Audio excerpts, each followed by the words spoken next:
அனைத்து நல்லுள்ளவங்களுக்கும் வணக்கம். நான் உங்கள் ரவிக்குமார். தினம் ஒரு தகவல் அடிப்படையில் ஜியோ பாலிடிக்ஸ். இன்றைய ஜியோ பாலிடிக்ஸ் ஈரான் கிட்டேருந்து போயிடலாமே. மறுபடியும் கத்தார் இறுதியாக அமெரிக்கா கிட்ட ஒரு பேச்சுவார்த்தை நிகழ்த்தியிருக்காங்க. வேண்டாமே, பிரச்சனை இல்லாமல் ரொம்ப அமைதியாக போயிடலாமே அப்படின்ற மாதிரிலாம் சொல்லியிருக்காங்க. என்னப்பா ஒரு பக்கம் ரொம்ப அமைதியாக நிசப்தமே இருக்கிற மாதிரி தோணுது அப்படின்னா, உங்களுக்கு நிறைய நிகழ்வுகளை உங்களுக்கு பதிவுகளாக காட்ட விரும்புகிறேன். அப்பயே நீங்கள் நிலைமையினுடைய சீரியஸ்னஸை புரிஞ்சுப்பீங்க. அமெரிக்கா ஈரானை சுற்றி நெருங்கி கொண்டிருக்கிறது. இஸ்ரேலும் பெரிய அளவுக்கு தன் வான் தடுப்பு சாதனங்களை எல்லாமே அலர்ட் பொசிஷனில் இருக்காங்கன்றது ஒரு கூடுதல் தகவல். இதை தொடர்ந்து சொல்லிக்கிட்டே இருப்பேன். ஏன்னா சம்பவம் அந்தளவுக்கு இருந்துகிட்டே இருக்குங்க. அப்புறம் ட்ரம்ப் அவர்கள் வச்சு செய்கிறாரு. இந்த கிரீன்லாந்து விவகாரத்தில் ஐரோப்பாவை ரொம்ப எள்ளி நகையாடுறாரு. அவங்களும் ஒரு நாடாகவே மதிக்கலை. அவர் ரொம்ப சீரியஸாக அவங்க பேசிகிட்டு இருக்காங்க. மூச்சு முட்டை ஹோன்றாங்க. சரி தள்ளி நின்று பேசுப்பா, எனக்கு கொஞ்சம் வேலை இருக்குது அப்படின்ற மாதிரி சொல்லியிருக்காங்க. அதனால் அங்கே இருக்கக்கூடிய சம்பவங்கள் என்ன, சுற்றி இருக்கக்கூடிய அரசியல் நிகழ்வுகள் என்ன, சிரியாவில் நடந்த நிகழ்வுகள், ஆல்மோஸ்ட்டு அமெரிக்கா இஸ்ரேலினுடைய ராஜ்யம் முழுமையாக சிரியானுடைய கைவசம் வந்திருக்கிறது. இது பெரிய ஒரு ஜியோ பாலிட்டிக்ஸில் அது சிரியாவில் மாற்றம் எதிர்பாராத ஒரு நிகழ்வு. யாருமே எதிர்பார்த்துருக்க மாட்டாங்க. குர்திஷ் ரீஜன் கடைசி நேரத்தில் அமெரிக்காவையும் இந்த பக்கம் இஸ்ரேலையும் கெஞ்சிட்ருக்காங்க. பட் எந்தளவுக்கு காப்பாற்ற முடியும்னு தெரியல. ஆல்மோஸ்ட் ஃபினிஷ் பண்ணிட்டாங்க. ஸோ அங்கே இருக்கக்கூடிய சம்பவத்தையும் பார்த்துடலாம். ஸோ வீடியோக்குள்ளே போகிறது முன்பு நீங்கள் நம்ம சேனலை சப்ஸ்கிரைப் பண்ணலாம். சப்ஸ்கிரைப் பண்ணிட்டு வாங்க. மறக்காம பெல் பட்டன் கிளிக் பண்ணி ஆல் ஆப்ஷன்ஸ் கொடுங்க. வீடியோ கொடுக்கலாம்.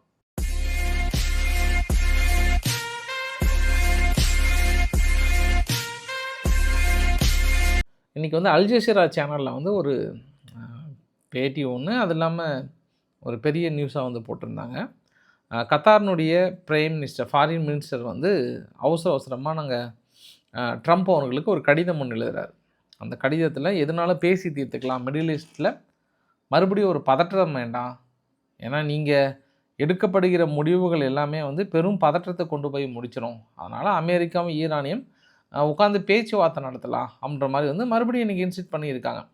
அப்போ நிறைய பேர்த்துக்கு சந்தேகம் வரும், என்னப்பா அவங்க தான் அங்கே ஈரானுக்குள்ளார போராட்டம் ஆல்மோஸ்ட் கட்டுக்குள்ளே வந்துருச்சு. ஏதோ ஒரு இடத்துல 2 இடத்துல தான் இருக்குது, பெருசாக இல்லை, மீதி எல்லாமே கட்டுக்குள்ளே வந்துருச்சு. அப்போ இதுக்கப்புறமும் போய் தாக்கல் நடத்துவாங்களா, அதற்கான வாய்ப்புகள் இருக்கா அப்படின்னா உங்கள்கிட்ட பிரத்யேகமான வீடியோ பதிவுகள் காட்ட விரும்புகிறேன். வீடியோ பதிவு என்னென்னா, அமெரிக்காவுடைய போர் விமானங்கள், குறிப்பாக C-17 குளோப்ஸ்டார் ஜோர்டனில் கடந்த ஒரு 2-3 நாட்களாகவே பயங்கரமாக இறங்கிட்டுருக்கு. எங்கே ஜோர்டனில் ஆயுதங்களை ஃபுல்லாக இறக்கிட்டுருக்காங்க. அதுக்கப்புறம் இஸ்ரேலுக்கு ஷிஃப்ட் பண்ணுறதா, இல்லை இங்கேருந்து அவங்க அமெரிக்கானுடைய தளங்களுக்கு ஷிஃப்ட் பண்ண போகிறாங்களா அப்படின்னு தெரியல. அங்கே F-15 போர் விமானங்களும் அதிகமாக களமிறங்கி இருக்கிறது. இது சம்பவம் நம்பர் 1. சம்பவம் நம்பர் 2, அமெரிக்கானுடைய, அதாவது ஈராக்கில் இருக்கக்கூடிய ரீஜியன்லும் சரி, சவுதியில் கத்தாரில் இருக்கக்கூடிய ரீஜியன்லும் சரி, அடுத்தடுத்த போர் விமானங்கள் பெரிய அளவுக்கு வந்துகிட்டே இருக்குது. இது சம்பவம் நம்பர் 2. சம்பவம் நம்பர் 3, அந்த ஈரானுடைய எல்லை பகுதியில் அமெரிக்காவுடைய பிளாக் ஹவாக் ஹெலிகாப்டர் அடிக்கடி தென்பட்டுகிட்டே இருக்குது. அதுக்கான பதிவுகளும் பார்க்க முடியும். இது எல்லாமே அடுத்தடுத்த பதிவுகளாக வருங்க பாருங்கள். இது எல்லாமே இன்றைக்கி காலையிலேருந்து எடுக்கப்பட்ட பதிவுகள். அப்புறம் 3வது பதிவுகள் என்னென்னா, ஹேப்ரகாம், அமெரிக்காவுடைய USS ஹேப்ரகாமுடைய போர்க்கப்பல், அதை சுற்றி இருக்கக்கூடிய டெஸ்ட்ராயர், ஒரு பெரிய குழுவே வருது. மிகப்பெரிய ஒரு குழு எங்கே நோக்கி வந்துட்டுருக்கு. ஆல்மோஸ்ட் இன்னும் ஒரு 4 நாள்னா ஞாயிற்றுக்கிழமைக்குள்ளே சேர்ந்துரும்னு சொல்கிறாங்க. ஏன்னா அதை ஸ்பீடு எல்லாமே கால்குலேட் பண்ணி நேராக ஈரான்கிட்ட தான் வந்துட்டுருக்கு, வேறு எங்கேயுமே வரல. அப்போ மெசேஜ் என்ன கொடுக்குறாங்கன்னா, ஈரானுக்கான உதவிகள் ஆன் த வே அப்படின்றாங்க. சமீபத்தில் நேற்று கூட ஒரு செய்தி பார்த்தேன். Iran inter continental ballistic missiles சோதனை வெற்றி. இனி ஈரான் நினைச்சது அப்படின்னா அமெரிக்காவுக்குள்ளேயே தாக்கல் நடத்துவதற்கான சோதனை மாபெரும் வெற்றி. இது அமெரிக்காவுக்கு விடப்படுகிற நேரடி எச்சரிக்கை அப்படின்ற மாதிரியும் பார்த்தேன் நான். அது இல்லாமல் மறுபடியும் ஈரான் தரப்பில் இறுதி எச்சரிக்கை தொடர்ந்து சொல்லிகிட்டே இருக்கிறாங்க ஈரானுக்கு, சரி அமெரிக்காவுக்கு. ஈரான் மீது கையை வச்சிங்க அப்படின்னா கண்டிப்பாக மிடில் ஈஸ்டில் நாங்கள் யாரையும் பார்க்க மாட்டோம், உங்களுடைய எல்லா நிலைகள் மீது நாங்கள் தாக்கல் நடத்துவோம் அப்படின்ற மாதிரி சொல்லியிருக்காங்க. ஸோ பதற்றங்கள் தணிந்த மாதிரி இருந்தது, மறுபடியும் பதற்றங்கள் முதல்ல ஆரம்பிச்சிட்டாங்க. ஸோ இது சம்பவம் நம்பர் 1ன்னு எடுத்துக்கலாம். சம்பவம் நம்பர் 2, மேக்ரன் அவர்களுக்கும் ட்ரம்ப் அவர்களுக்கும் ஏதோ வாய்க்கா தகராறு அப்படின்னா அது நிறைய பிரச்சனை. காலையிலே நீங்கள் ஃபீஸ் பிளானுக்கு வந்து கூப்பிட்டீங்க, மேக்ரான் அவர்கள் ரிஜெக்ட் பண்ணிட்டார் அப்படின்னா, அவரோட ஒயினுக்கும் ஷாம்பிங்க்கும் ஒரு 200% வரி போட்டால் ஆட்டோமேட்டிக்காக வழி வந்துடுவார். இல்லைனா வரி போட்டாவே ஆட்சி அடுத்து அவர் நடத்த முடியாதுன்ற மாதிரிலாம் ஒரு மிரட்டல். நான் நினச்சேன் அப்படின்னா ஆட்சியை கவிழ்த்துருவேன்ற மாதிரி ஏன் அப்படியே நக்கலாக பேசுகிறார். சரி, அதை பேசி முடித்தோடனே மனுஷன் கைவிட்டார் அப்படின்னா ஒரு ப்ரைவேட் மெசேஜ் ஒன்று அனுப்புகிறாரு. யாருக்கு? ட்ரம்ப்புக்கு. அதுவும் ஒரு அதிபர்ன்ற முறையில் அவர் ஒரு அதிபர், அதனால் ஒரு ப்ரைவேட் மெசேஜ் ஒன்று அனுப்புகிறாரு. இந்த இந்த ப்ரைவேட் மெசேஜில் அப்படியே அவர் ரிலீஸ் பண்ணிட்டார். அந்த ரிலீஸ் பண்ணுறதை வந்து பாருங்கள், நீங்களே என்ன போட்டிருக்காருன்றது பாருங்கள். எக்ஸ்ட்ராத்துலேயும் தனது ட்ரூத் சோசியல் மீடியாலையும் போட்டிருக்கிறார். From president Macron to Trump அவர்களுக்கு, my friend, we are totally in line on Syria. ஏன்னா சிரியாவில் பெரிய பிரச்சனை போயிட்டுருக்கு. குர்திஸ் ரீஜன் ஆல்மோஸ்ட் அமெரிக்காவோட ராஜ்யமே முடிஞ்சு போச்சு அந்த இடத்துல. அப்புறம் we can do great thing on ஈரான்லேயே பெரிய விஷயம் பண்ண போகிறோம். இது ரொம்ப முக்கியங்க. We can do great thing on Iran. அப்புறம் I do not understand what you are doing on Greenland. Greenland நீங்கள் என்ன அங்கே என்ன பண்ணிகிட்ருக்கீங்க? Let's try to build great thing அப்படின்னு சொல்லிட்டு G7 மீட்டிங் தேவோஸில் என்ன இப்போ பெரிய அளவுக்கு எக்கனாமிக்னுடைய மீட்டிங் நடந்துகிட்ருக்கு. அதோடு சேர்ந்து நம்ம G7 மீட்டிங்கும், அது இல்லாமல் நம்ம உக்ரைனையும் இன்வைட் பண்ணியிருக்கோம், ப்ளஸ் டென்மார்க்கையும் இன்வைட் பண்ணியிருக்கோம், சிரியாவையும் கூப்பிட்டு வச்சு நம்ம பேச்சுவார்த்தை நடத்தலாமே, அதை பற்றி நம்ம பேசலாமே. அதனால் ஒன்றா சாப்பிட்றோம் பாரிஸில், இதை பற்றி பெரிய அளவுக்கு விவாதிக்கிறோம், பேக் டு அஸ்ன்னு போட்டு இமானுவேல் அப்படின்னு போட்டிருக்கிறாரு. மனுஷன் இதை வந்து பப்ளிக்காக ஷேர் பண்ணுறாரு. இது எதுக்காக ஒரு பப்ளிக்காக ஷேர் பண்ணாருன்னே தெரியல. வெளிப்படையாக அவர் வந்து அமெரிக்காவை ஒன்றும் இல்லைன்ற மாதிரி சொல்கிறதும், அது இப்போ ரீசெண்டாக இன்றைக்கி எக்கனாமிக் ஃபாரம் மீட்டிங்கில் மேக்ரன் அவர்கள் பேசும்போது 3 விஷயத்தை பேசுகிறாரு. நம்ம ஏன் சீனாவை விட்டு வைக்கணும், சீனா தான் நம்மளுடைய ரிலையபிள் பார்ட்னர், சீனாவை நம்பி நம்ம நிறைய இன்வெஸ்ட் பண்ணலான்ற மாதிரிலாம் பயங்கரமாக பேசினார். நேற்று வரைக்கும் இருந்த ஐரோப்பா என்ன பேசினாங்க, சீனா மீது அடுத்தடுத்த தடைகள்னு சொல்லிட்டு அந்த பொருளாதார தடையை எக்ஸ்டெண்ட் பண்ணாங்க. ஏன் சீனா மீது பொருளாதார தடை விதிக்கிறீங்க அப்படின்னா, ஐரோப்பா நாடுகள் கொடுத்த காரணம் என்ன, அங்கே நிறைய ஷாகி ட்ரோன்லேருந்து மீதி எல்லாம் பயன்படுத்துகிறாங்க. அந்த ட்ரோனுக்குள்ளே இருக்கக்கூடிய நிறைய உதிரி பாகங்கள் சீனா தான் கொடுத்துட்ருக்காங்க. சீனா நேரடியாக யுத்தம் பிரிக்கிறது என்று ஜெலன்ஸ்கி, யார், ஐரோப்பாவின் இரட்சகர், ஒரு கடிதம் ஒன்று எழுத உடனே ஐரோப்பா நாடுகள் விடாப்பிடியாக, குறிப்பாக யூகேலாம் வந்து பயங்கரமாக பொருளாதார தடை போட்டு ஐரோப்பானாவே இவங்க எதிரியாக பார்த்தாங்க. ஒரு கட்டத்தில் சீனா, ஜெர்மனுடைய ஃபாரின் மினிஸ்டர் அங்கே சீனாவுக்கு விசிட் பண்ணுறதே வேணான்ட்டாங்க. அந்தளவுக்கு எதிரி புதிரியாக இருந்தவங்க, அடடடட சீனா மாதிரியான ஒரு அற்புத நாடு நான் பார்த்தது இல்லைப்பா அப்படின்னு ஒரு ஸ்டேட்மெண்ட் கொடுக்குறாரு. அப்படின்னா அது நேரடியாக அமெரிக்கா நீங்கள் இல்லைன்னா நான் சீனா பக்கம் போயிடுவேன்றாங்க. அதுக்கு நீங்கள் சீனா கிட்ட போகிறதும் நேரடியாக ரஷ்யா கிட்ட போகிறதும் ஒன்று தான் அப்படின்னு நினச்சேன் நான். அது இல்லாமல் ஐரோப்பாவோட வளர்ச்சி ரொம்ப மெதுவாக இருந்தாலும் ஸ்டடியாக இருக்குது, வளர்ந்துருவோம். 2024 கிட்டத்தட்ட 60 யுத்தம். அந்த 60 யுத்தத்தில் ஒரு சில யுத்தங்கள்லாம் வந்து ஃபிக்ஸ்டு, வேறு வழி இல்லை. ஆனால் பெரும்பாலான யுத்தங்கள் வந்து ஓரளவுக்கு சால்வ் பண்ணியிருக்கோன்ற மாதிரி சொன்னார். சரி, ஏதோ பேசுகிறாரு மனசு அப்படின்னு நினச்சேன்னா, அவர் பேசிகிட்டு இருக்கும்போதே இன்னொரு பதிவு ஒன்று, ட்ரம்ப் அவர்கள் இந்த உக்ரைனோட வரைபடத்தை வச்சு எக்ஸ்பிளைன் பண்ணிட்டு இருந்தாங்க. அந்த ஐரோப்பா தலைவர்லாம் போயிட்டு ட்ரம்ப் அவர்களை உட்காந்துருந்தாங்க. இவரோட கெத்தாக சேரில் உட்காருப்பார், சுற்றி உட்காந்துருப்பாங்க. அந்த புகைப்படமே வந்து ஏதோ ஆதிக்க மனப்பான்மை கொண்ட ஆதிக்க மனப்பான்மை கொண்ட அமெரிக்கா, அவங்க கீழே டீச்சர் மாதிரி, ஸ்டூடெண்ட் மாதிரி டீச்சர்கிட்ட போய்ட்டு மேடம் சொல்லுங்கள் மேடம் அப்படின்றாங்கல்ல, அந்த மாதிரி உட்காந்துருந்தாங்க. அதுவே கான்ட்ராவர்சியாக இருந்தது. அந்த புகைப்படத்தில் ஏஐ மூலிமா என்ன பண்ணிட்டாரு, கிரீன்லாந்து, கனடா, வெனிசுலா இந்த புகைப்படத்துக்கெல்லாம் அமெரிக்காவுடைய கொடியை போட்டு மனுஷன் ஒரு ரிலீஸ் பண்ணுறாரு. இதை பற்றி பேச்சுவார்த்தை நடத்துறதுக்கு வராங்க, ஆனால் நான் விட்டு கொடுக்க மாட்டேன், அது என்றைக்கும் அமெரிக்காவுடன் இணைச்சிட்டேன்ட்டார். சரி, ரைட்டு. இது 2வது சம்பவமா? 3வது சம்பவம் என்ன, கிரீன்லாந்தில் போயிட்டு மார்க்கோ ரூபியோ துணை அதிபர், அப்புறம் ட்ரம்ப் அவர்கள் போயிட்டு கிரீன்லாந்தில் போயிட்டு அமெரிக்காவுடைய கொடியை நடுற மாதிரி அடுத்து ட்ரூத் சோஷியல் மீடியாவில் வெளியிடுறார். இது சம்பவம் நம்பர் 2. சம்பவம் நம்பர் 3, நேட்டோனுடைய தலைவர் மார்க் ரூட்டி அவர்கள் என்ன சொல்லிட்டாருன்னா, நான் அமெரிக்காவுடன் இணைந்து கிரீன்லாந்து விவகாரத்தை ரொம்ப ஃபார்வர்டாக கொண்டு போகலான்னு முடிவு பண்ணியிருக்கேன் அப்படின்றார். அதாவது நேட்டோ நாடுகள் மூலியமாக பேச்சுவார்த்தை நடத்தப்பட்டு அவங்களே கொண்டு போய் அமெரிக்காவுடன் ஒப்படைப்பதற்கான வேலைகள் இறங்கியிருக்கிறாரா அப்படின்னு இன்னொரு ஆங்கிள்லேயே பார்க்கணும். இப்போ ஜெலன்ஸ்கியோட கருத்து ரொம்ப ரொம்ப முக்கியம். ஏன்னா ஐரோப்பியன் ரட்சகராச்சு. அதனால் அவர் என்ன சொல்லிட்டாருன்னா, கிரீன்லாந்தை பொறுத்த வரைக்கும் டென்மார்க்குடைய சொவீனாரிட்டியும் டெரிட்டரியினுடைய இன்டெகிரிட்டியும் நம்ம பாதுகாக்கணும் அப்படின்ட்டார். தலைவா வா தலைவா, உன்னை தான் தலைவா எதிர்பார்த்துட்டு இருந்தேன். இந்த ஒரு கருத்து தான். ஏற்கனவே ட்ரம்ப் அவர்கள் என்ன சொன்னார், இந்த டென்மார்க்குக்கு கிரீன்லாந்துக்கு ஆதரவாக சொல்கிற நாடுகள் மீதுலாம் பொருளாதார தடை போட்டார். இப்போ நீங்கள் அமெரிக்காவுடைய உதவியை எதிர்பார்த்துட்ருக்கீங்க. இந்த நேரத்தில் ஜெலன்ஸ்கி ஓடி வந்து டென்மார்க்கினுடைய சொவீனாரிட்டியை டெரிட்டரி இன்டெகிரிட்டியை வந்து நான் மதிக்கிறேன், அவங்களுக்கு ஆதரவாக நிற்கிறேன்ன்றாங்க பார்த்தியா. இந்த நேரத்தில் ரஷ்யா சார்பாக ஆண்டவா நான் என்ன பண்ணுவேன், இப்படி ஒரு பழம் நழுவி பாலில் விழுந்தது போல் நேரடியாகவே அமெரிக்காவை எதிர்க்க துணிந்து விட்டாரா அப்படின்ற மாதிரிலாம் நாளையிலேருந்து பத்திரிகைகள் எழுத ஆரம்பிப்பாங்க. இப்போ ட்ரம்ப் அவர்கள் வச்சு செய்வாரான்னா இல்லை. ட்ரம்ப் அவர்கள் என்ன சொல்லிட்டாருன்னா, ஜெலன்ஸ்கியும் ஒரு ஆளாக மதித்து வாப்பா அந்த காசானுடைய விவகாரத்தை அமைதி ஏற்படுத்தலாம், வாப்பா வந்து நல்லது பண்ணுப்பா அப்படின்ட்டு அழைப்பு விடுத்திருக்கிறார். அதுவே ஒரு காண்டமாக போதும். ஏன்னா புடின் அவர்களுக்கு அழைப்பு கொடுத்து எனக்கு கொடுக்கலையே அப்படின்ற ஒரு வருத்தம் இருந்தது, அதை ஃபுல்ஃபில் பண்ணிட்டார். சரி, இந்த விவகாரத்துக்கெல்லாம் உரசல்லா வாண்டர் லியான் அவர்கள் என்ன சொல்லிட்டாங்கன்னா, ஐரோப்பாவை பொறுத்த வரைக்கும் பின்வாங்கும்ன்ற பேச்சுக்கே இடம் கிடையாது, ஆனால் வாய்ப்பே கிடையாது, நாங்கள் யாருன்னு நாங்கள் காட்ட போகிறோம் அப்படின்றாங்க. சரிம்மா, பயங்கரமான ஆளாக இருக்கீங்களே நினச்சி. ஆனால் இன்னொரு பாயிண்ட் ஆஃப் என்னென்னா, இந்தியாவுக்கு ஒரு ஜாக் பாயிண்ட்டு.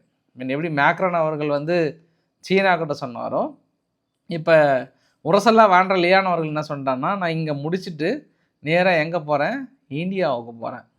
இந்த அக்ரிமெண்ட்டு தான் mother of Europe agreement. Mother of Europe agreement அப்படின்னா இதுவரை இல்லாத மிகப்பெரிய ஒரு ட்ரேட் டீலை நாங்கள் பயன்படுத்த போகிறோம். இந்தியா ஒரு கிரேட் கண்ட்ரி, அந்த கண்ட்ரியுடன் நாங்கள் ஒப்பந்தம் ஏற்படுத்துவது என்பது சால சிறந்தன்னு சொல்லியிருக்கிறாரு. சரி, ஓகே. ஏன்னா ஏற்கனவே அவங்க இப்போ நம்ம அடுத்து 26 வரைக்கும் அவங்க இங்கே தான் இருக்காங்க கிட்டத்தட்ட ஆல்மோஸ்ட். ஆனால் நம்மளுக்கும் ஐரோப்பாவுக்கு இருக்கக்கூடிய நெருக்கத்தை ஏற்படுத்துகிறார்கள். நிறைய ஏற்றுமதி இறக்குமதி அதிகம் பண்ணுற மாதிரி சொல்லியிருக்காங்க. ஸோ நல்லது தான், ஒன்றும் பிரச்சனை இல்லை. ட்ரம்ப் அவர்களுடைய நெருக்கடியால் இதே ஐரோப்பா நாடுகள் இந்தியா மீது கடுமையான விமர்சனங்களை வைத்து, நீங்கள் ரஷ்யாவிடம் எண்ணெய் வளங்களை வாங்கக்கூடாது, வாங்கினால் தடைகளை விதிப்போம் என்று சொன்ன இதே ஐரோப்பா நேற்று கூட போலந்திலிருந்து முக்கிய நபர்கள் இந்தியாவுக்கு வந்திருந்தாங்க. ஜெய்சங்கர் அவர்கள் தெளிவாக அவங்ககிட்டே சொல்லிட்டாங்க, இந்த மாதிரி இந்தியாவுடைய காஷ்மீர் விவகாரத்தை நீங்கள் பேசினதும் மற்ற விவகாரத்துக்கும் இந்தியா வந்து அதற்கு நாங்கள் நேர் எதிராக நிற்கிறோன்னு சொன்னதும் அவங்க சரின்னு ஒத்துக்கிட்டாங்க. அதை நேரடியாகவே சொன்ன பதிலுக்கு. அப்புறம் மற்ற ஐரோப்பா நாடுகள் எல்லாமே இனி இந்தியா மீது தடை விதிப்பேன், அதை பண்ணும் இதை பண்ணுன்னு சொல்லுவாங்களா அப்படின்னா அது அவங்க கையில் விட்டுறலாம். ஏன்னா அவங்க நேராக இந்தியா கிட்ட ட்ரேட் டீலுக்கு வராங்கன்றது இரண்டாவது சம்பவமாக சொல்லிடலாம். அடுத்தது லாவ்ரோவ் அவர்கள், ரஷ்யாவுடைய லாவ்ரோவ் அவர்கள்கிட்ட என்னங்க பாஸ், உங்களால் தான் கிரீன்லாந்து அமெரிக்கா பிடிக்கிறேன்னு சொல்கிறாங்க, ஏமாந்தா நீங்கள் கிரீன்லாந்தை பிடிச்சிருவீங்கன்னா இந்த மாதிரி பேஸ்லெஸ் காரணங்களை சொல்லி எங்களை குற்றவாளியாக்கி அதை இணைப்பதற்கான ஒரு காரணகர்த்தாவாக நாங்கள் இருக்கவில்லை. இது வந்து அடிப்படை ஆதாரமற்ற ஒரு குற்றச்சாட்டை ஒருபொழுதும் நாங்கள் ஏற்றுக்கொள்ள மாட்டோம் அப்படின்ற மாதிரி வந்து சொல்லிட்டாங்க. இது எல்லாத்துக்கும் தாண்டி பெல்ஜியத்தினுடைய பிரைம் மினிஸ்டர் வேவர் அவர்கள் வந்து தெளிவாக சொன்னார், இனி எல்லா நாடுமே, அது எந்த நாடாக இருந்தாலும் சரி, எங்கள் ஐரோப்பா எல்லாத்துக்கும் சேர்த்து தான் சொல்கிறேன், எல்லா நாடுகளுமே ஓன் டெக்னாலஜி பிளாட்ஃபார்ம் இருந்தால் மட்டும்தான் அது சால சிறந்தது. இல்லைனா நாளைக்கு ட்ரம்ப் அவர்கள் நினைச்சார் அப்படின்னா வாட் எவர் ஈ வாண்ட், அவர் ஒரு நாட்டை பார்த்து என்ன நினைச்சாலும் ஈ கேன் ப்ளே வித் அஸ், சாதாரணமாக விளையாடுவார், அந்த நாடை ஈஸியாக ஸ்லேவ் ஆக்கிட்டு போயிடுவார், அடிமைகள் ஆக்கிட்டு போயிடுவார். இனி அமெரிக்காவை நம்பி எந்த நாடுகள் இருக்கிறதோ அந்த நாடு எதிர்காலத்தில் அமெரிக்காவின் அடிமையாக்கப்படும் அப்படின்ற ஒரு வார்த்தையை எங்கே சொல்கிறாரு, எக்கனாமிக் ஃபார்மில் போயிட்டு வெளிப்படையாக அடித்தார். இதை தான் நம்ம அந்த காலத்தில் தான் சொல்கிறோம். இல்லை, ஐரோப்பா நாடுகள் முழுக்க ரஷ்யாவை வேண்டாம் என்று புறந்தள்ளி இருக்கிற எல்லா தடையும் போட்டு நேரடியாக யார் காலடியில் சரணாகதியாக இருந்தீர்கள், அமெரிக்காவுடைய காலடியில் சரணாகதியாக இருந்தீர்கள். அமெரிக்காவுடைய 80% ஆயிலை நீ இறக்குமதி பண்ணுறீங்க, அவங்கக்கிட்ட எல்லா ஒப்பந்தங்களையும் ஏற்படுத்தி கொண்டு முழுமையாக 2 நாடுகளும் சேர்ந்து ஐரோப்பா ப்ளஸ் அமெரிக்கா சேர்ந்து ரஷ்யாவை எதிர்த்தீர்கள். ஆனால் இன்று என்ன வந்தது, திரும்பி பார்க்கும்போது அவங்களே உங்களை மிரட்ட ஆரம்பிச்சிட்டாங்க, உங்களை அடித்து பிடுங்க ஆரம்பிச்சிட்டாங்க. கொட்டசாமிங்களே போலந்தை பிடிச்சிருவாங்க, அங்கே பிடிச்சிருவாங்கன்னு சொல்லிட்டு கடைசியில் நீங்கள் உங்கள் சொந்த நாடு குரூப்பில் இருக்கக்கூடிய ஒரு நாடு குரூப்பில் டூப் பண்ணுற மாதிரி கிரீன்லாந்தை இழக்க போகிறீங்கன்றதையும் மனுஷன் பாருங்கள். ட்ரம்ப் அவர்களுக்கு ஆசை பாருங்கள், இப்போ கிரீன்லாந்தை கைப்பற்றிட்டாருன்னா அடுத்து எங்கே திரும்ப போவார், கனடா கிட்ட வருவார். கனடா கிட்ட ஏன்னா அவர் மேப்பில் இழைச்சிக்கிட்டார் அவர். அடுத்து கனடா எங்களோட மாகாணமாக இணைக்க போகிறேன்றாரு. என்ன நடக்க போதோ தெரில. ஒரு கட்டத்துக்கு மேலே இது ரொம்ப ஒரு மாதிரி பெருசாகுங்க. ஏன்னா இவங்க என்ன நினைக்கிறாங்கன்னா, அமெரிக்கா பொறுத்த வரைக்கும் இப்போ ஒரு நாடை போட்டு மிரட்டி அவங்க ரொம்ப பண்ணோம்னா பொருளாதார ரீதியாக அடி வாங்கும், மக்கள் புரட்சி ஏற்படும், ஆட்சி மாற்றங்கள் ஏற்படும். அப்போ எதிர்க்கட்சிகள் என்ன பிளான் பண்ணுவாங்கன்னா, இப்போ எந்த நாடுக்கு நெருக்கடி கொடுக்குறாங்களோ அந்த நாடு ரொம்ப பாதிக்கப்படும். அது சொல்ல வேண்டியதில்லை. அப்போ அந்த நாட்டில் இருக்கக்கூடிய எதிர்க்கட்சிகள் என்ன பண்ணுவாங்கன்னா, அதை தனக்கு சாதகமாக பயன்படுத்துவாங்க. அப்போ எதிர்க்கட்சிகளை அமெரிக்கா விலைக்கு வாங்கி ஈஸியாக வழிக்கு கொண்டு வந்துடுவாங்க. So simple. இப்போ ஐரோப்பாவிலே மேக்ரான் இல்லைன்னா மரியன் லீபென் அவர்கள் அமெரிக்காவுக்கு சாதகமாக எடுத்துப்பாங்க. அந்த மாதிரி ஒவ்வொரு நாட்டிலையும் இருக்கும், எல்லா நாட்டிலையுமே. அவங்க ஐரோப்பா மட்டும் இல்லை, அது இந்தியா எல்லா நாடுமே சரி தான் சொல்கிறேன் நான். அந்த ஒரு கான்செப்டை பொறுத்த வரைக்கும் அமெரிக்கா ரொம்ப தெளிவாக்குறாங்க. அது அவங்க டாமினேட், வேறு வழியே இல்லை, நாட்டாமையாக போயிட்டாங்க, ஒன்றும் பண்ண முடியாது. ஐரோப்பா கடைசியாக தனது ஆயத்தை அமெரிக்கானுடைய ட்ரெஸரி பாண்டு சேல்ஸ் பண்ணதாக கேள்விப்பட்டிருக்கேன். அதனால தான் இன்றைக்கி இப்போ ஜஸ்ட் நோ மார்க்கெட் ஓப்பன் ஆனவுடனே அமெரிக்காவுடைய பாண்டு பார்த்திங்கன்னா பெரிய அளவுக்கு அடி, ஃபுல் அடி. 30 வருஷ பாண்டும் 10 வருஷ பாண்டும் வந்து பயங்கரமாக அடி வாங்கிட்டுருக்கு காலையிலேருந்து. என்ன காரணம் அப்படின்னா, கிட்டத்தட்ட ஐரோப்பா சேல்ஸ் பண்ண போகிறாங்கன்ற மாதிரி கேள்விப்பட்டேன். அப்புறம் ஜப்பானுக்கு பெரிய சான்ஸ். இதெல்லாம் சேல்ஸ் பண்ணுறதுனால ஜப்பான் ஆச்சுன்னா ஷாக்கிங், ஒரே ப்ளஸில் போயிட்டுருக்கு. ஏன்னா ஜப்பான் தான் இப்போதைக்கு சேஃபாக எந்த பிரச்சனையும் இல்லாமல் கொஞ்சம் ஒதுங்கி இருக்கிறாங்க. டக்காச்சி அவர்கள் கொஞ்சம் ஒரு சில விஷயத்தில் டக்கு டக்குன்னு பேசுவாங்க, ஆனால் ஒதுங்கி நிற்கிறாங்க. அதனால் ஜப்பானுடைய பாசிட்டிவ் மூடு ரொம்ப இருக்குங்க, சூப்பராக இருக்குங்க இப்போது நிலைமைக்கு. அவங்க சீனா விவகாரத்தில் மட்டும்தான் கொஞ்சம் முரண்பாட்டாக இருந்தாங்க, அதுவுமே கொஞ்சம் கிட்டத்தட்ட சரி செஞ்சுட்டாங்கன்னு நினைக்கிறேன். இப்போ எல்லாத்த விட ஜப்பான் ஒதுங்கி நின்று ரொம்ப கனகச்சிதமாக இருக்கிறாங்க. ஏன்னா ஐரோப்பா விவகாரத்துலையும் பெருசாக தலையிடல, அதனால் அவங்களுக்கு பாசிட்டிவாக இருக்குது. இன்க்ளூடிங் இந்தியா சீனா கூட என்ன பண்ணிட்டாங்கன்னா, ரீசெண்டாக நம்ம ட்ரெஸரியில் இருக்கக்கூடிய நிறைய பாண்டும் சேர்த்து சரி நம்ம அந்த டாலரெல்லாம் ஸ்டோர் பண்ணோம்ல, ஃபுல்லாக அதை ரிலீஸ் பண்ணிட்டு தங்கமாக இருப்பைக்கு சொல்லிட்டாங்க ஒரு வாரத்துக்கு முன்பே, சீனாவும் சரி இந்தியாவும் சரி. அதனால தான் தங்கத்துக்கு பார்த்தோன்னா இப்போ ஹை டிமாண்ட் ஆகிடுச்சு. ஃபுல்லாக ஒரு நாளைக்கு 1400 ரூபாய் எது தங்கத்தோட விலை. இன்னும் நாட்கள்லாம் பார்த்திங்கன்னா ரொம்ப சீக்கிரமாகிடும். இந்த ஜனவரி எண்டுக்குள்ளாரே கிட்டத்தட்ட 1.25 லட்சம் பக்கம் வந்துடும் போல். அந்தளவுக்கு ஒரு நிலையற்ற தன்மையாக ட்ரம்ப் அவர்கள் உருவாக்கி கொண்டிருக்கிறார் என்பது கூடுதல் தகவல். இது எல்லாத்துக்கும் மெயின் காரணம்னா, கிரீன்லாந்து விவகாரத்தை இது எடுத்ததுக்கப்புறம் திரும்புகிற திசையெல்லாம் வரி குதிரைக்கே வரியை போட்டு மனுஷன் வந்து வெறி ஏற்றிட்டு இருக்கிற சுற்றி இருக்கக்கூடிய தகவல். அடுத்து நம்ம இஸ்ரேல்கிட்ட போனோம் அப்படின்னா, இஸ்ரேல் ட்ரம்ப்போடைய பிளான் வந்து ரொம்ப கிளியராக இருக்குது. வெரி குட் பேஷ்.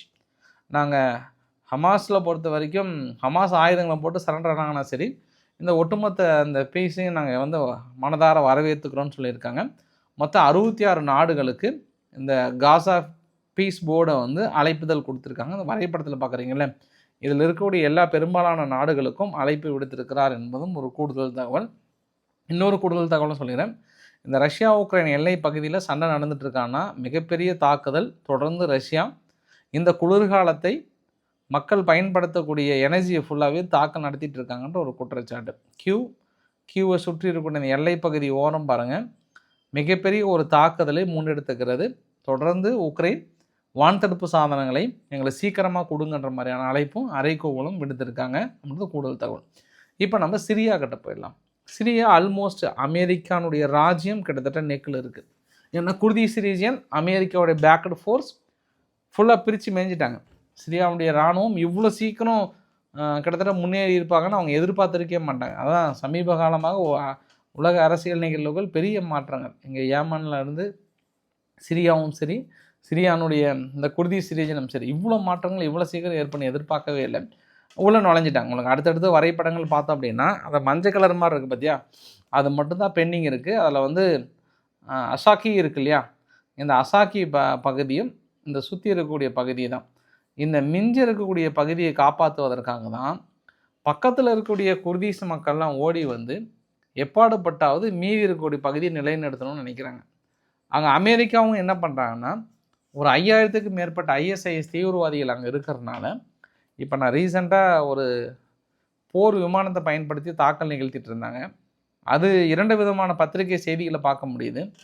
இந்த சிரியாவுடைய ஃபோர்ஸஸ் வந்து முன்னேறி வந்து குர்திஷ் ரீஜன் அட்டாக் பண்ணுறாங்க இல்லையா, அப்போ நீங்கள் முன்னேற வேண்டாம், ISISனுடைய சிறைச்சாலை அங்கே இருக்குது, அதை நீங்கள் ரிலீஸ் பண்ணக்கூடாதுன்ற மாதிரிலாம் சொல்கிறாங்க. ஆனால் இன்னொரு பத்திரிகைகள் என்ன போட்டிருந்தாங்கன்னா, அங்கே சிரியாவில் இருக்கக்கூடிய பத்திரிகைகளை ஏற்கனவே கைப்பற்றப்பட்ட அந்த ISIS தீவிரவாதிகளோட சிறைகளை ஒருத்தர் கூட இல்லை, அவங்க ஃபேமிலியோடு போயிட்டாங்க போல அப்படின்ற மாதிரி சொல்கிறாங்க. ஃபைனலாக இருக்கக்கூடிய அவங்களையாவது காப்பாற்றலாம். ஏன்னா இது நிறைய நாடுகள், உலக நாடுகள் இணைந்து அந்த பெரிய சிறைசாலையை ரன் பண்ணிகிட்டு இருக்காங்க இந்த குர்திஸ் ரீஜியனில். அது யார் கட்டுப்பாடுங்கன்னா குர்திஸ் கட்டுப்பாட்டில் இருக்குது. அதையாவது காப்பாற்ற முடியுமா அப்படின்னு சொல்லிட்டு அமெரிக்கா தாக்குதல் நடத்தியதாக, அதாவது பெரிய படை முன்னேறிட்டு இருக்கு, அந்த படை முன்னேறக்கூடாதுன்னு தாக்கல் நடத்தியதாக சொல்கிறாங்க. ஃபைனலாக குர்திஸ் ரீஜன் வந்து இறுதி அழைப்பு, எங்கள் உயிர்களை காப்பாற்றுவதற்காக வந்து இணைவீர்களா இணைய மாட்டீர்களா என்று இஸ்ரேலுக்கு அழைப்பு கொடுத்துருக்கிறார்கள். இஸ்ரேல் வந்து இணைவாங்களா என்னன்னு தெரியல. அமெரிக்காவே இங்கே கை கழுவி விட்டாங்க. ஆல்மோஸ்ட் பெரும்பாலான எண்ணெய் கிணறுகள் எல்லாமே சிரியா தூக்கிட்டாங்க. மேபி அமெரிக்கா குர்தீஸை கை விட்டுட்டு இவங்கள தூக்க போகிறாங்களான்னு தெரியல. அப்புறம் இவங்க அடிஷ்னல் பிளான் எதாவது வச்சுருக்காங்களான்னு தெரியல. மேபி இந்த குர்தீஸ் ரீஜன் வந்து வெளியேறினதுக்கப்புறம் அங்கே பக்கத்தில் இருக்கக்கூடிய ஈராக் ரீஜன் வழியாக ஈரானில் ஏதாவது நாளைக்கு தாக்கல் நடத்தி இடங்கள் கொடுக்க போகிறாங்களா என்னென்னு எனக்கு புரியல. இன்னுமே எனக்கு ஒரே ஒரு புரியாத புதிராக இருக்கிறது என்னென்னா, அந்த சிரியாவுடைய விவகாரம் தான் எங்கேயோ ஏதோ மிஸ் ஆகுது, ஏதோ ஒன்று மிஸ் ஆகுது, எனக்கு கரெக்டாக பிடிப்படலை.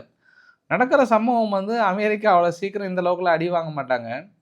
அதுவும் சொந்த கூட்டாளி அவர் சிரியாவுடைய ரீஜன் இவங்க தான் வளர்த்துனது காரணமே. ஆனால் இவங்களே குர்திஸ் ரீஜன் அடின்னு அடித்து ஈஸியாக முடிக்கிறாங்கன்னா எங்கேயோ மிஸ்டேக் இருக்குது. அது மேபி இன்னும் 2-3 நாளில் புரிஞ்சிடும்னு நினைக்கிறேன். அது எப்படின்னு தெரியல எனக்கும். ஆனால் துருக்கி என்ன பண்ணாங்க, தன்னை எல்லை பகுதியில் குர்திஸ் மக்கள் வந்து நிறைய உள்ள நுழைய ட்ரை பண்ணுறாங்க. அதை அங்கே இருக்கக்கூடிய இராணுவம் வந்து தடுக்க ட்ரை பண்ணாங்க. கொஞ்சம் கைகலப்போ துப்பாக்கி சூடுமே நடந்துருச்சு. அதனால் துருக்கி வந்து கொஞ்சம் எல்லை பகுதியில் தொடர்ந்து அத்துமீறி நுழைய முயற்சி பண்ணுறாங்க. நாங்கள் கண்டிப்பாக தடுத்தே தீர்வுன்றாங்க. நிறைய அந்த டயர் இசோர் இந்த பகுதியெல்லாம் வந்து இராணுவ கட்டுப்பாட்டுக்குள்ளே வந்துருச்சு இல்லையா, கை எடுத்தாங்க இல்லையா, அந்த பகுதியெலாம் திருட ஆரம்பிச்சிட்டாங்க நிறையா. நார்மலாகவே அது நடக்கும் எல்லா இடத்துலையுமே. கேட்குறதுக்கு ஆள் இல்லை, ஒரு முழு படையும் உள்ளே போச்சு அப்படின்னா என்னென்ன திருட முடியுமோ அதை தொடர்ந்து திருடிட்டு தான் இருக்காங்கன்ற ஒரு கூடுதல் தகவல். ஸோ சிரியாவில் இருக்கக்கூடிய குர்திஸ் ரீஜன் இறுதி அழைப்பை நிராகரித்து விட்டது அப்படின்னு தான் நினைக்கலாம். நாம் இறுதியாக இன்னும் ஒரு 2-3 நாட்கள் தான் நெருங்கி விட்டது. பார்க்கலாம் இறுதி தளங்களில் போராடுகிறார்களா சரணடைகிறார்களான்னு சொல்லிட்டு. அவங்களுக்கு இருந்த அனைத்து வாய்ப்புகளும் முடிஞ்சு போச்சு. 1 மாதத்துக்கு முன்பே சிரியா வந்து அழகாக ஒரு வாய்ப்பு கொடுத்தாங்க, வாங்கப்பா வந்து பேச்சுவார்த்தை நடத்துங்க, ரெண்டும் பொலிட்டிக்கலாக நம்ம ஜாயின் பண்ணிக்கலான்ற மாதிரிலாம் அழைப்புகள்லாம் கொடுத்தாங்க. அதை எல்லாத்தையும் மிஸ் பண்ணிட்டாங்க. இன்று நாட்டையே இழந்து நிற்கிறார்கள். அமெரிக்கா தெரியாமல் அந்த இடத்துல விழிப்பிதுங்கி நிற்கிறாங்கன்றது ஒரு கூடுதல் தகவல். ஆனால் அது விழிப்பிதுங்கிறாங்கல்ல, ஏதோ ஒரு சம்திங். அதுக்கு தான் இன்றைக்கி யார் ஒரு ட்விட்டு போட்டிருக்கிறாரு, மேக்ரன் அவர்கள் வந்து Syria is on the line அப்படின்னு போட்டிருக்காரு. அந்த வார்த்தைக்கு 1000 அர்த்தங்கள் இருக்குது. அதான் ஏதோ ஒரு விவகாரத்தில் அங்கே சம்திங் வில் ஹேப்பன் நம்ம பார்க்கலாம். நம்ம ஸோ பொறுத்திருந்து பார்க்கலாம் என்ன நிகழ்வு நடக்கிறது என்று கூட நம்ம இந்தியா அர்மீனியாவுக்கு பினாக்கா ராக்கெட்டினுடைய ஏற்றுமதியை வந்து பெரிய அளவுக்கு அனுப்பியிருக்கோம். நம்ம அர்மீனியா நம்மக்கிட்ட பெரிய அளவுக்கு அக்ரிமெண்ட் போட்டிருக்காங்க. ஃபஸ்ட்டு பேட்ச் வந்து ஃபுல்லாக நம்ம அனுப்பிட்டுருக்கோன்றது ஒரு கூடுதல் தகவலாக சொல்ல முடியும். இன்றைக்கு ஓரளவுக்கான தகவலை கவர் பண்ண நினைக்கிறேன். பிடிச்சிருந்தால் லைக் பண்ணுங்கள், ஃப்ரெண்ட்ஸையும் ஷேர் பண்ணுங்கள், சப்ஸ்கிரைப் பண்ணுங்கள். Ravikumar so much. நன்றி, வணக்கம்.